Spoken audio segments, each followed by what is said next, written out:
This episode of Take It to the House is brought to you by Mesa Trophies and Plaques. Now, take it to the house. I'm Vic Herbin, and I'm taking it to the house.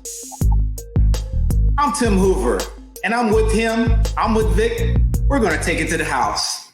We welcome y'all today to our first show, to our very first show. So thank you for seeing those promos, watching our promos, and some of the feedback that we have. We have a list of things that we want to get to, but I don't want to steal the thunder. Vic, what's on your mind, sir? Well, I can tell you one thing. It's simply amazing how much occurs in 1 week. What was relevant last week in the sports world can be superseded within a couple of days. And so last week, this time, and all through the weekend, I can tell you I was like a Lamborghini at a stoplight at level 9 RPM. I'm ready to go. So before I get there, I have to ask you, what are you taking to the house? Well, I'm a bit saddened by the fact that we lost another legend, that being Bob Gibson. And for those who don't know Bob Gibson, he was a pitcher for the St. Louis Cardinals, and he passed recently. And the city of St. Louis and the Cardinals in particular have lost Lou Brock just about a month ago. So I'm heavy-hearted with the loss of a Black legend who was an MVP and could pitch his behind off. So I have to say that first and just rest in peace. And so he took it to the house and he took it to the heavenly house. Rest in peace, Bob Gibson. I think it's important. I know that while baseball may not be the American pastime that it used to be, we could probably pass that torch on to NFL, the National Football League. But I can tell you from my experience growing up, everyone had a baseball. Everyone had a baseball Yes. bat in the mitt. And that was the thing we did on the weekends. You go out, you play catch, you hit the ball, and you play ball. You emulate whatever your heroes. And just to make it about me for 1 second, I wanted to be a professional baseball player when I grew up. I wanted to be a professional baseball player. And my childhood idol was Rickey Henderson. I wanted to break the record for stolen bases, just like he broke the record for stolen bases of Lou Brock. So, it's not a 6 degrees of separation, maybe more like 25 degrees or 30 degrees. However, this is a heavy heart for me as well when I look at the role baseball played in American history, but most importantly, Black American history. That was almost the equal playing field for us. We know about Jackie Robinson breaking the color barrier, but when we look at Lou Brock and we look at Bob Gibson, what a tremendous team that the St. Louis Cardinals had. And when we start looking at 1959, Bob Gibson joined the team, 1961, Lou Brock, the impact they had to that franchise. And again, we're talking about the 50s and 60s. So, I mean, wow. And to be stars. I mean, stars in that time. I mean, significant impact to the baseball league as a whole. So my brother, Jeff, was the baseball player in our family. And I wanted to be like my brother, but be like those guys as well. So heavy-hearted as well, but significant impact to the league as a whole, as Black men, which you pointed out. And so to the hearts and minds and prayers to the family that lost those significant brothers. And you mentioned black. I want this show to be about Black Lives Matter. I want us to talk about those things, and I don't want us to forget about those things. Black lives do matter. And so I would like us and our fan base to use this platform to not forget what's going on in the world, protests that are going on and in your city. I'd like to know, fans, what are you doing? What are you doing? So if I could, Vic, if you don't mind, I want to say her name. I want to say their name, Breonna Taylor. For some of y'all, don't know her, but I'm gonna tell you, she's like your sister, Tasha Noilani, my sister, Pat Herberdine. She's a mother, like my mother, Billy, your mother, Dean. She's a friend, a cousin, Tamisa, Jania. She's family. So you may not know her, but know that she is still significant to us, and that it happened to another sister, another mother, and it's going on around the world. She's one person. Others, the Emmett Tills, the George Floyds, the Ahmaud Arbery, the Sandra Blands, amen. And then we got Rayshard Brooks just recently in the ATL. Guys, I don't want us to forget why the NBA wanted to protest, why the WNBA is talking about say her name. Does it have to affect you directly? Does it have to affect you as in your family? Trust and believe it's happening to us as a race.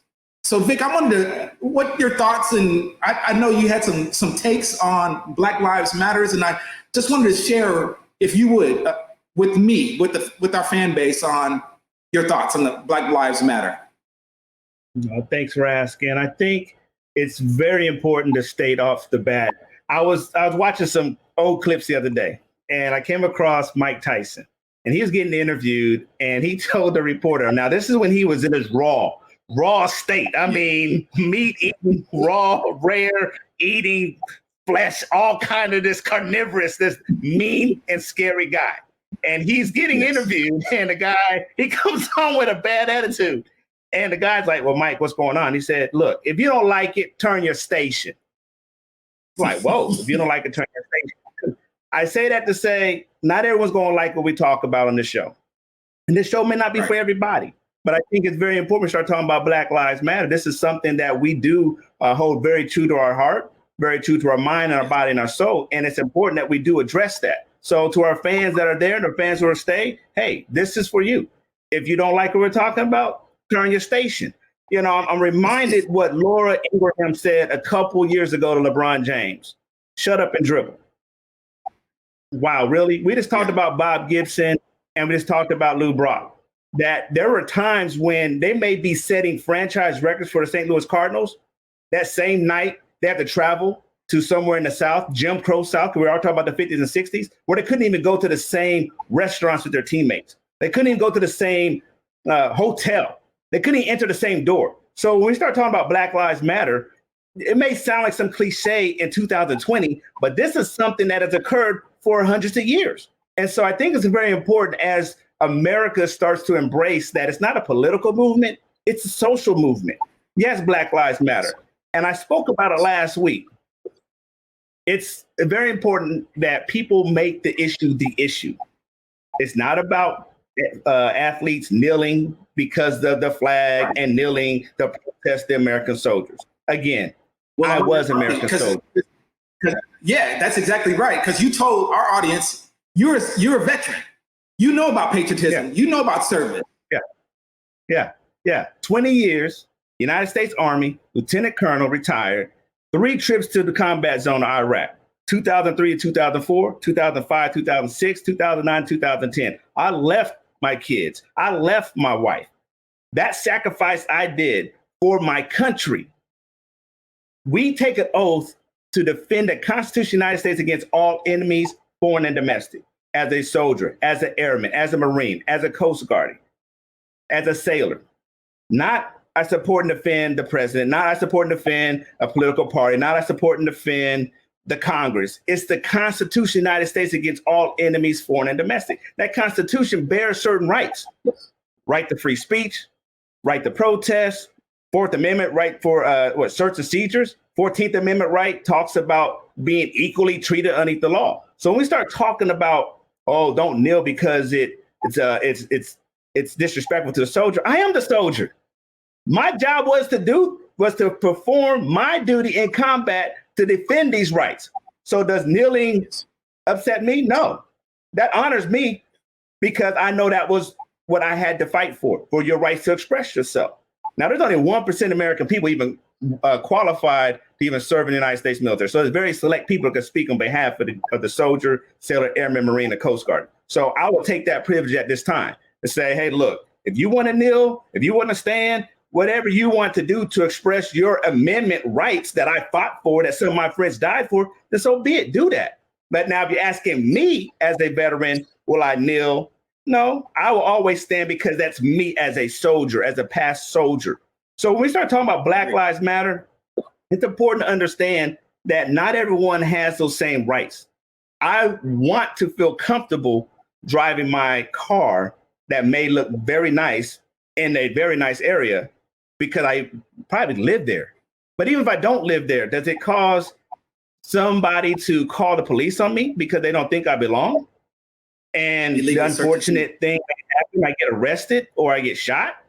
Black Lives Matter. I want to feel safe like anyone else feels safe. So when we start talking about remember the names, what is the purpose for this protest? Some people are split because they do not understand. It's not that we're saying that not all lives matter. We're saying let's make sure we remember that everyone has the same entitlements underneath this Constitution. That all the time is not happening. I love that. And you were mentioning kneeling, and we're going to go into the NFL here in a few minutes, and I appreciate that. But like you, I'm a veteran, and I will stand too, but I will kneel. But I have the right to do either or, and we have fought, and people have sacrificed so that we can do either or. But it's not disrespectful to the flag by no means. No, kneeling is for the cause. Colin Kaepernick, tell me, what are your thoughts on him? He hasn't got a job yet. I don't know if his window of opportunity has passed by, but as it transitions to the NFL, but what are your thoughts about him not having a job at this particular point in time?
I think it's unfortunate.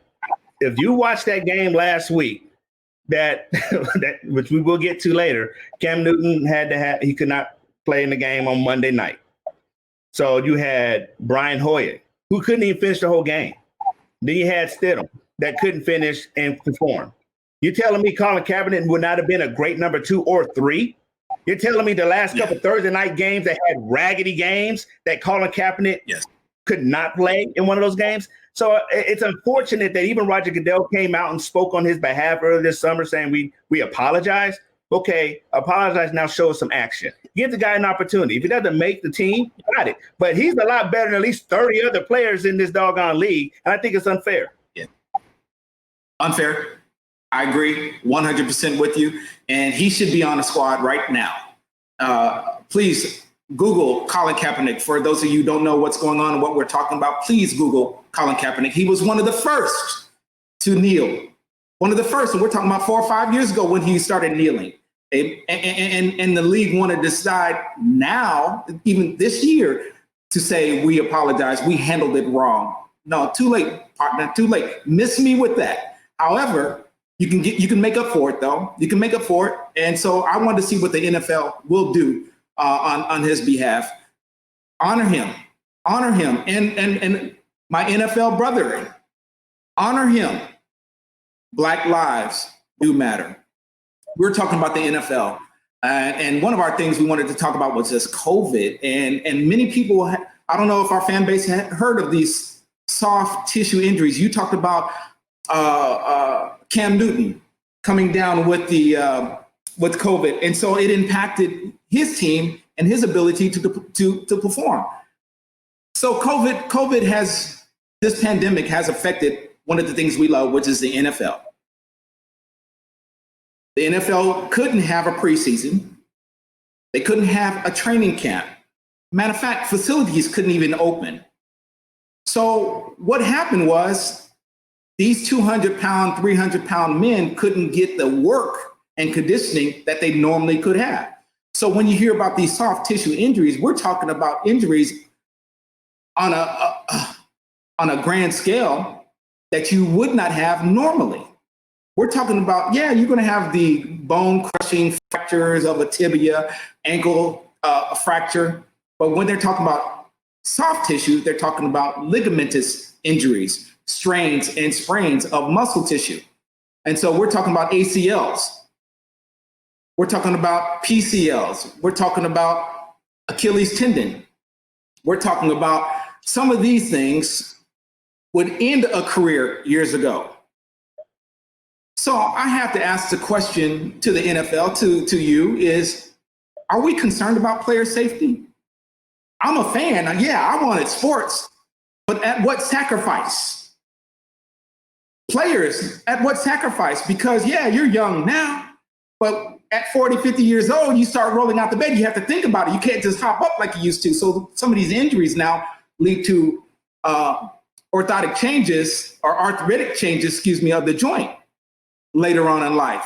You hear Jerome Bettis talking about he has a tough time getting out of bed nowadays. So soft tissue injuries are happening now, even more so because of the pandemic, but because the NFL was so caught up in trying to get the game going so they could get paid, get the games going so the players can get paid.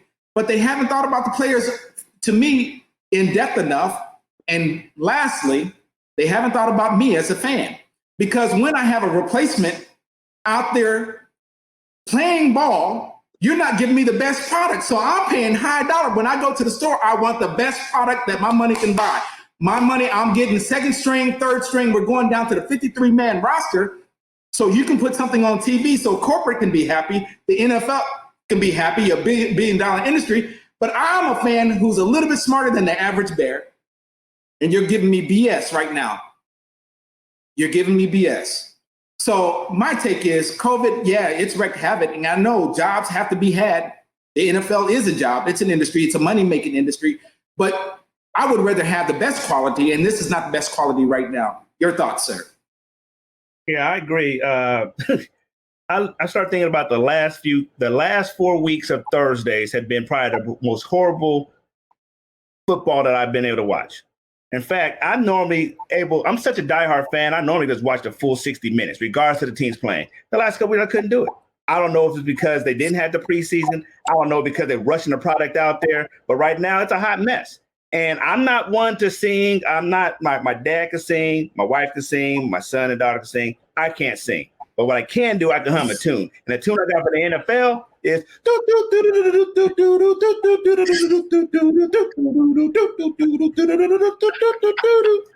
Brown Show. It's a circus. Show me the dancing bears. Show me the trapeze artists. Because what we got happening right now is a hot mess. I mean, you got COVID-19 run through the NFL like prune juice. So when I start thinking about what are you doing, what kind of product are you placing on the screen for me to watch, I'm disappointed. And I start questioning the leadership. Yes. Again, this is a leadership issue now. Because what was it when you sat in the corporate boardroom this summer and said, okay, March, COVID hit. You know what? Hey, boss. Hey, Roger. Our league doesn't start till September. So we've got some time to really think about what we're going to do. Let's watch what the basketball see. Let's see what NBA does. Let's see what MLB does. But we got a great product that the fans really going to want to watch. So we can wait till September. In the worst case, we'll just cancel preseason. But guess what? They'll all be there. Add some COVID protocols, and we'll have football. No, this is not what I call football. It's a straight up circus. Right. And I call it organizational arrogance. And it's to the point where, and let me define organizational arrogance, the organizational environment whereby leaders behave with a sense of superiority and organizational members behave and act out that sense of superiority that leads to one of three things: overconfidence in organizational capabilities, the dismissiveness towards internal and external matters, and third is disparagement or belittlement of people. In this situation, NFL is looking at overconfidence in the organizational capabilities. Oh, we can do it. We got these extreme facilities and we can do this. And dismissiveness toward internal, external matters. You spoke about it. Where is the player safety and concern taken into account? What about the players' families' safety? Because you can only create some bubble in my training facility. You can only create some bubble on the football field. Then I go home. My wife has a job. We have children. So you don't know what they did all day. And so now I'm held accountable for some arbitrary reason. This is crazy. You have 53-man roster, 32 teams. I'm not even counting the staff. That's about 1,700 people. And you're telling me there's some arbitrary protocol that's going to cause you to create some bubble when everybody can still scatter across different states. They have different rules, different mandates on mask, no mask. This is crazy. And it's unfortunate. It's a mess. Yeah, I call it unstable. And I said it earlier. I'm a big fantasy football fan, and they asked me to sign up, play. And I said, no, I feel like it's unstable. Unstable. Well, it's not the NBA. In the NBA, you could almost see a bubble where nobody in, nobody out kind of a thing. And you create a sterile environment. And we say kudos. We'll say kudos again, Adam Silver, commissioner of the NBA. Kudos to all those disciplined players who have made sacrifice, who have been in the bubble for over 4 months. Kudos to all you, to the WNBA as well. But the NFL, they don't have that environment. They don't have it. You said how many? 1,700? Your math, I didn't know math was required. I'm sorry. But it's probably pretty good. And that's a whole lot of people that you have to account for. And so right now, I don't see the NFL season being completed. Not right now. Not only that, if it is completed, there's going to be major chunks of the season left out. So really, what product are we getting now? Because when you have one team, you're affecting two teams, their opponent, who can possibly affect two other teams. So it starts multiplying. There's not enough bye weeks left in the season, or you're going to extend the season. And you said, how long did we know about COVID? How long did we shut everything down? You had about 6 months, if I know correctly. And then you want to wait till September for leadership. But how about saying, no, we're not going to do this. We're not going to do this at the sacrifice of COVID, which is killing people, not at the risk of killing the players or player safety. I don't know, when do you start or stop player safety, but it's not just CTEs. It's just not on the field. This is off the field. So failure to you. I like NFL. That. Yeah, and to your point, how greedy could the NFL be? But look at the inconsistent messaging. Last week, you had the Titans that had 18 people become positive. So they tried to reschedule. They wound up pushing the game until week 7. But 2 days later, Cam Newton gets positive. So they really wanted to see the Chiefs versus the Patriots so bad. They didn't reschedule the game. They forced the game into a Monday. But now let's see what really happened with that decision and inconsistent messaging. Cam Newton, the star player, gets it. Our bad. Hey, let's reschedule this game for Monday because we still want to see the Patriots and the Chiefs take it on. So do you know how they got the players out there on Monday? They flew out on Monday morning. Now, this is how inconsistent the message and, again, the greediness. Apparently, the Patriots had two planes, a COVID close contact plane, meaning those players who came in close contact with Cam Newton, and then they had a no COVID plane. Two planes to go that flew out on that Monday morning. So you already had a feeling that something could happen. So you rush still to do this when you know that, oh, yeah, well, we test it every day. Our protocol said that doesn't mean anything. There's an incubation period. So you telling me that you knew when the Titans became positive that you're going to reschedule weeks out. But Cam Newton becomes positive on a Thursday or Friday, that you think all that week that y'all have practice, that it'd be safe for y'all to play another team on Monday? Not only another team, how about the Super Bowl MVP, the Super Bowl champs that you played? Wow. And so another star player, Stephon Gilmore, is tested positive. And oh, by the way, I hope he was on the COVID close contact plane, because lo and behold, he's on the regular plane, and now the whole Patriots team is now infected. So now you play 60 minutes. 60 minutes again. He played every play of that game.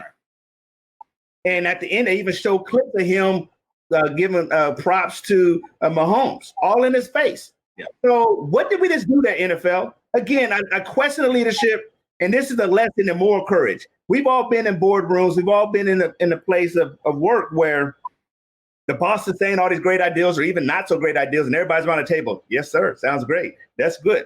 This is a lesson in moral courage. Have the sense to say, hey, sir, I understand what we want to do, but how can we do this the best way that, yes, we can still make money, 2, we still take care of our people, and 3, make sure we deliver a good product for the fans.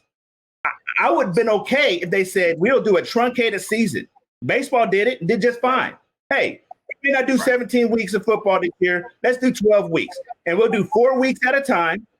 Then we'll take a league-wide bye so that if there's anybody got COVID, they'll take 2 weeks to quarantine. Then we'll do another 4 weeks and do another 2 weeks, another bye, and then do 4 weeks. And stretch that out to January, February. You don't have to be, oh, we're going to give them 17 weeks because they're trying to make the best bang for our buck. That is silly, and it's poor leadership. Great take. And pick up your phone because the NFL's calling you right now. That's a good take. It'll even as it is, we're gonna move on. We're gonna move on.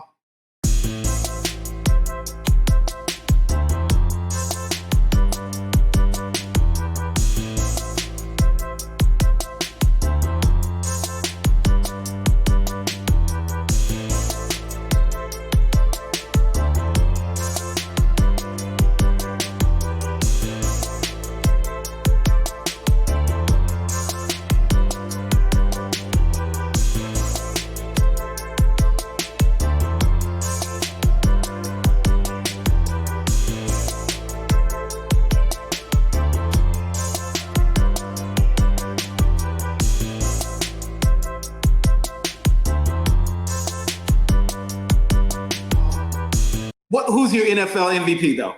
You got one in mind? Real quick before we go on transition. My challenge with the MVP process is, why did they decide so early? The league is so long. Why after week 1 they're saying let's crown Russell Wilson? Oh, can Lamar Jackson do it again? Well, Lamar Jackson had an off game. Does that mean he can't have another great game? Does that mean that Russell Wilson will not have a bad couple weeks? So I'm always impressed and always intrigued and question, why that discussion so early on in the season? Can we at least get to week 8? Week 8 gives you enough sample size of, wow, this team is good. This player's good. Yeah. This player's good on a good team. This player's good on a bad team. So I always question why they even try to have that discussion so early on in the season. Yeah, if I had a vote, it's only been 4 weeks. Normally, right about the 4-week point, we have our first game. That would have been preseason, 4 weeks of preseason. And the game, as a glutton for punishment, as a fan that I am, I want sports, but this has not been good quality because the offense right now is ahead of the defense by look at all the high scores that are being out there. So I believe the MVP is a popularity contest. And so the media will talk the public into who's best. If they like you, it's not always the best player. And so then we have to define what is the MVP, what is the most valuable player. So I have no say. I have no say on the MVP. Too early, as you say. But usually the cream, as they say, will rise above will rise to the top. And so I'm anticipating with a completed season that person will manifest itself. The MVP will rise and he'll show himself. But Russell Wilson, no, he is showing some good stuff though. But Dak is showing just as equally. His numbers are just as equal, or if not better. So, but you got to win. Still got to win. Yeah, I agree. I think, Russell Wilson is looking great. So is Aaron Rodgers. I am surprised that in the years that Russell Wilson has been in the league, that he's never received a vote. That really surprised me. Even the year they went to the Super Bowl, they've gone to the Super Bowl twice. He's won the NFC Championship game twice. Yeah. So I am surprised that he's never even got one vote. So that really intrigued me. But based off of, again, I know it's so early to say, I would like to see him continue the streak that he's on. I think if he continues to put up the numbers on, he could put himself in discussion, as well as Aaron Rodgers. They were, last year they looked like they were shooting him out to pasture with the new coach, and they were not getting along, so to speak. And now he is killing it. You would thought, is he 22 years old, just coming out of Cal, or has he been in the league for 15, 16 years? So I think it's impressive. Whole new attitude with Aaron Rodgers. Whole new attitude. One of my favorite ball players, too. Just his skill and his command of the huddle, command of the field, too, and the line of scrimmage. So let's see how it all plays out. But, yeah, he's another one. You're right. And we're just mentioning the quarterbacks. You don't see anybody else. No other skilled positions as MVP. That's good. Yeah, that's a good point. Yeah, I haven't, again, offense has really been booming. But, again, it's the air raid. Ezekiel Elliott hasn't done much. Saquon Barkley is hurt. So Nick Chubb, a good running back, but he just got injured. So it's almost interesting where the MVP has almost became what's the most valuable quarterback, not the most valuable player, right. So I think that's always interesting too. Good call. Good call.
Brother, did you see the game last night?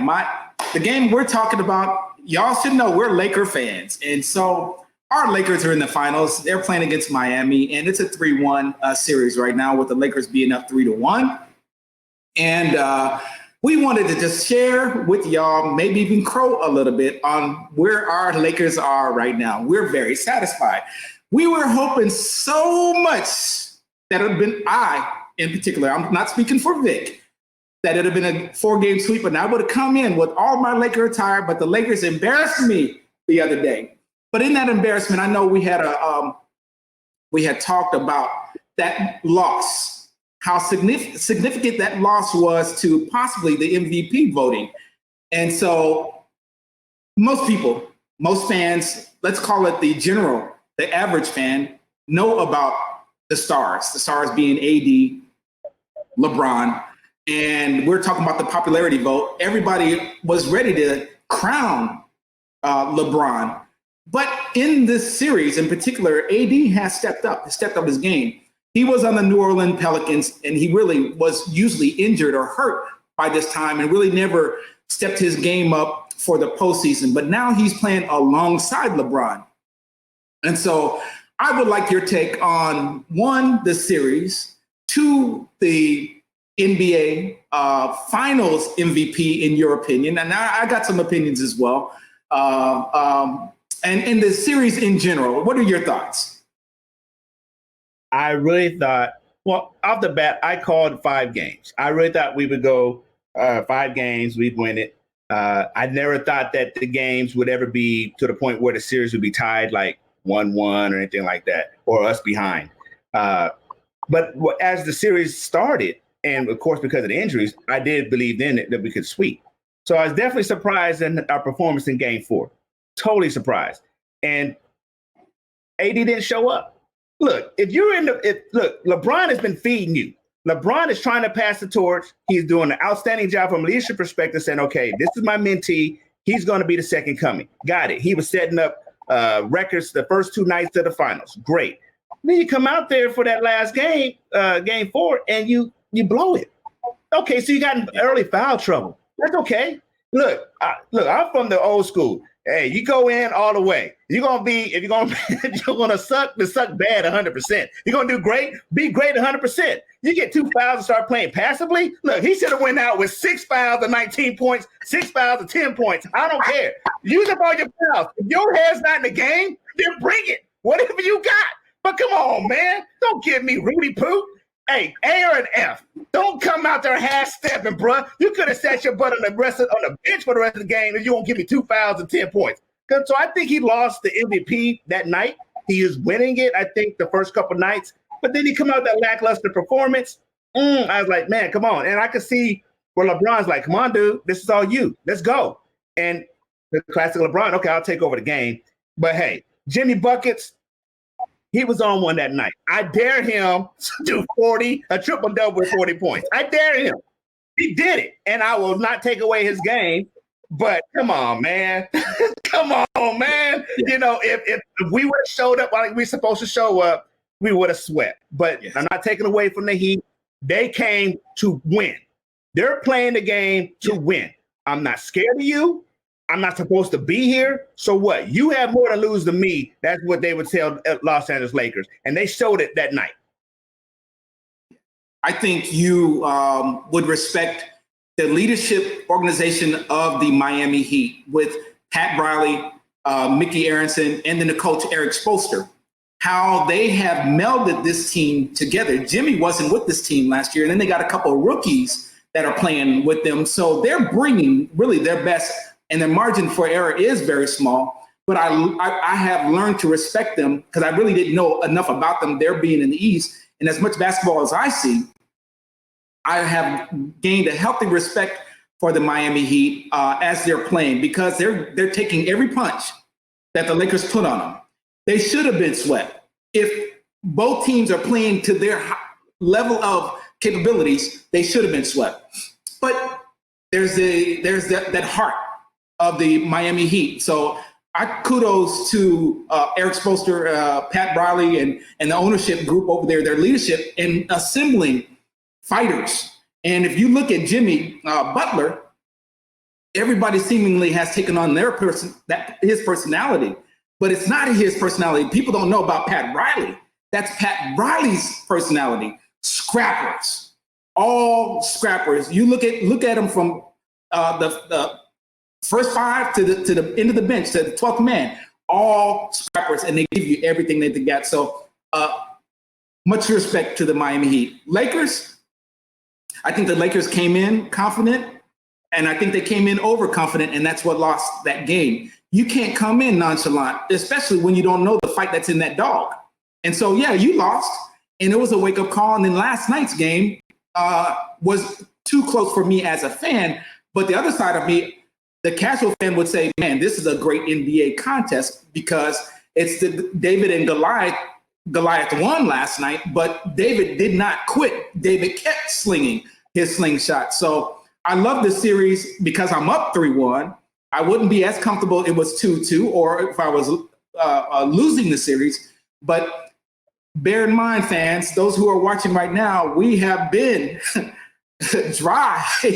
We have suffered for too many years. Yeah, we got plaques on the wall, we got skins on the wall, but Lakers, come on, bring it on home, Lakers, bring it on home. To you, Vic. I totally agree. Look, yes, we're spoiled. We are at the top of the mountain. Us and the Celtics. It's always been about us too. The two-story franchises. Do y'all realize that if we win this championship, I say we, yes, we, as if I'm dribbling the ball, we're tied with the Celtics for the most winningest franchises in NBA history. So this means a lot. And yes, we're spoiled. You're talking about 10 years? 10 years? I know there's some franchises that haven't even sniffed the playoffs, but I ain't talking about you. It's about the Lakers. You said earlier, this may not be for you. Yes. Because I tell you, I know we're talking about the finals, but yes, and I'm spoiled. I admit I'm spoiled as a Laker fan. But do you realize the decision David Stern made in 2011 when we had a chance to get Chris Paul and we would have had Kobe and we would have had D12, the old D12, Dwight Howard? Oh yeah, we had a couple ships left right there. So I feel like our time is due. The Golden State Warriors had their dynasty, which is great, but the NBA is a much better league when the Celtics and the Lakers are balling. Come on, we all know that. So, we need to go ahead and close this out. Yes, I love it. I love it. And my brother Vic said earlier, this may not be for you. We apologize. We understand Spur fans if you turned away when the season was over. You Houston Rocket fans and everybody else, if your team's not in it, the season is over. No, it's not the case. Then you're really not a fan. You're just a local. So we want to just say congratulations to them. Congratulations also to the WNBA champion. The Seattle Storm won last night, and that's 2 championships out of 3 seasons for them. So that is so cool. We have to acknowledge them, which is a sister league of the NBA. And so congratulations to you, WNBA. To be a great athlete, it takes great skill. But that's not the only thing it takes. There's extra pressure being a college athlete just because you're also reminded, hey, you're worth this much money. Like, we invested this much money in you.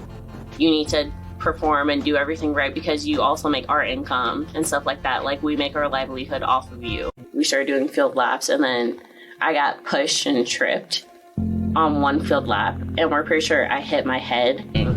I started having seizures, and then they called 911, and it took about 15 minutes for them to get there. So in the span of when I first dropped to when they showed up, I had a total about like 10 seizures. I had a diagnosis or anything. It was just, we're gonna run a bunch of tests and see what happens.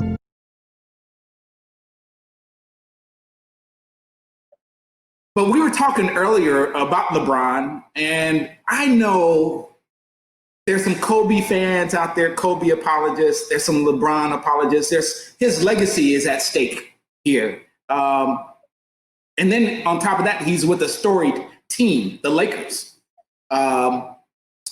His legacy. Give me your thoughts on his legacy. I mean, we're talking about the Lakers. We talk about Kareem Abdul-Jabbar, George Mikan back in the day, Kareem Abdul-Jabbar. We had the Shaq and Kobe years. Let's not forget the James Worthy and the Bob McAdoo's. We had role players, but the big time players were the Kareem, Shaq, Kobe, and now LeBron.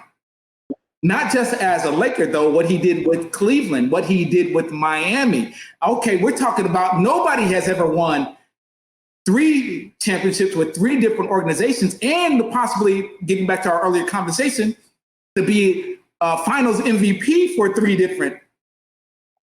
I'm setting the table for you. Give me your thoughts, sir. Wow. So just a little history, as you stated. Diehard Laker fan. However, I'm an NBA fan.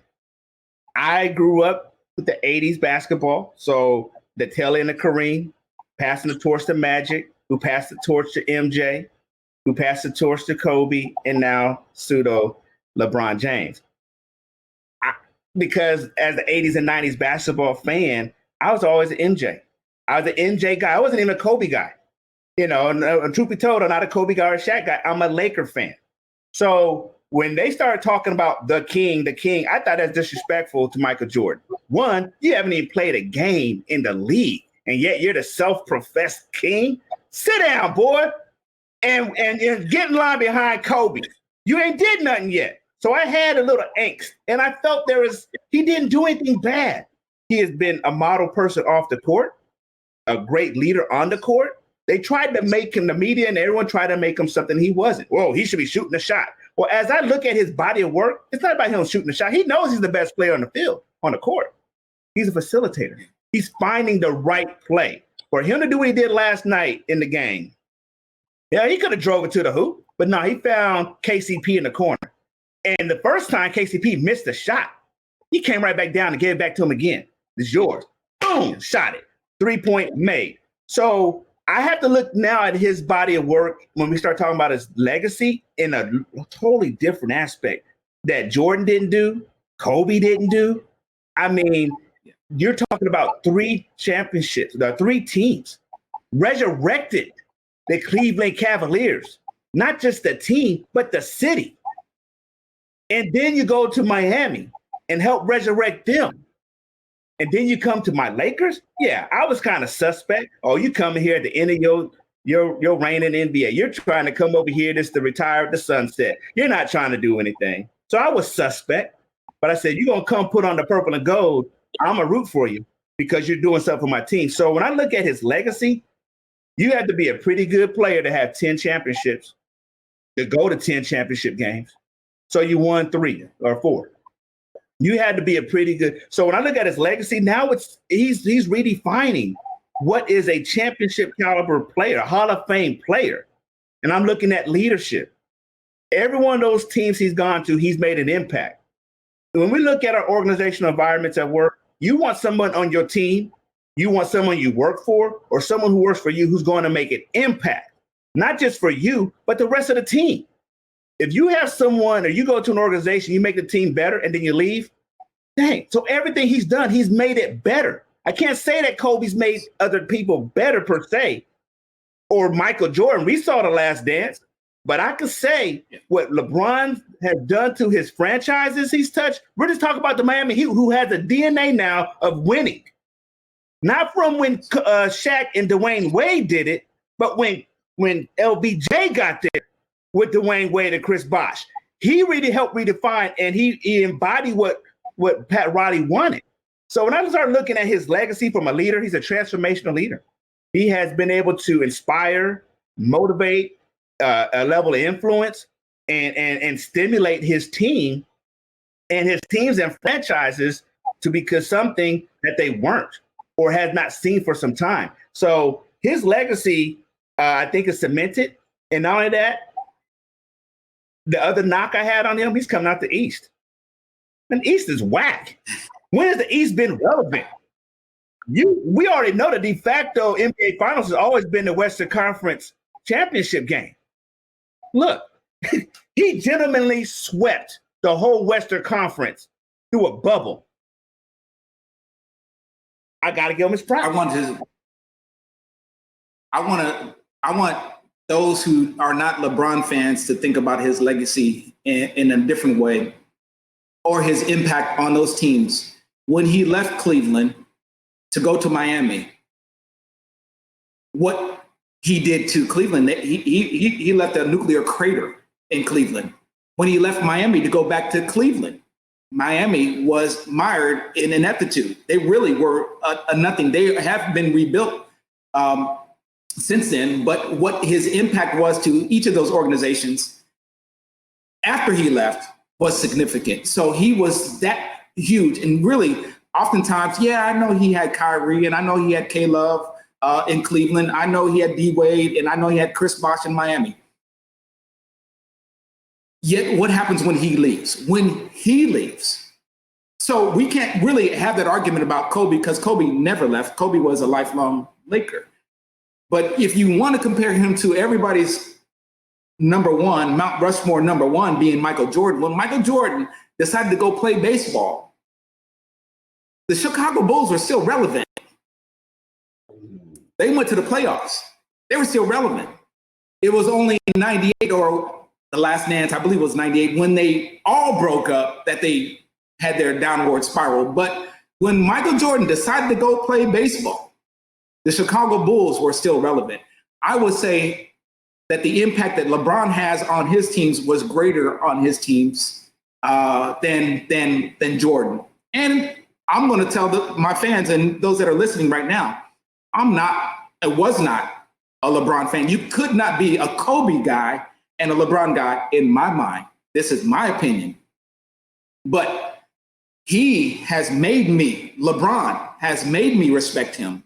Like you, I was skeptical, but what he has done to the young guys, the Kuzmas, the Carusos, yeah, he brought some veterans over, but we had to give up a boatload to get AD. Don't forget that. But what LeBron has been able to do is show some patience and trust the KCPs in the world. Before him, it was the J.R. Smiths or whoever, the Ray Allens in the corner, when they were winning in Miami. So let's not, his legacy we're talking about, we don't have to tear somebody else down to bring him up.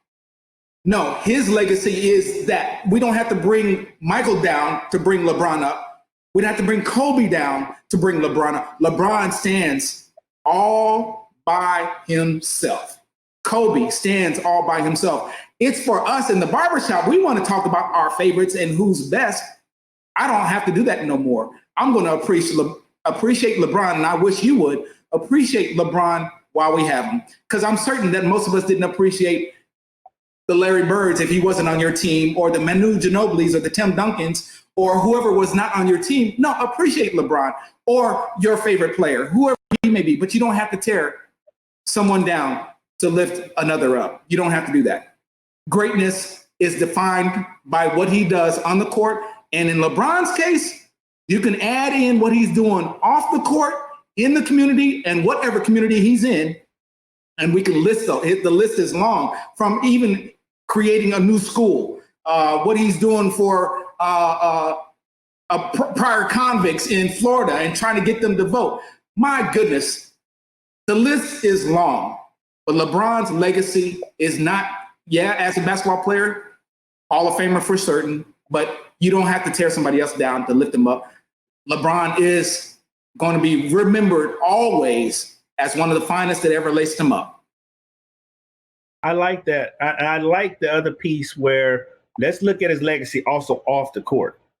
The biggest criticism many had for Michael Jordan is that he didn't speak up for matters outside the court. And he even tells you in Last Dance, hey, I was a basketball player. And he received a lot of criticism. Kobe as well didn't get a lot of that activity until after he retired.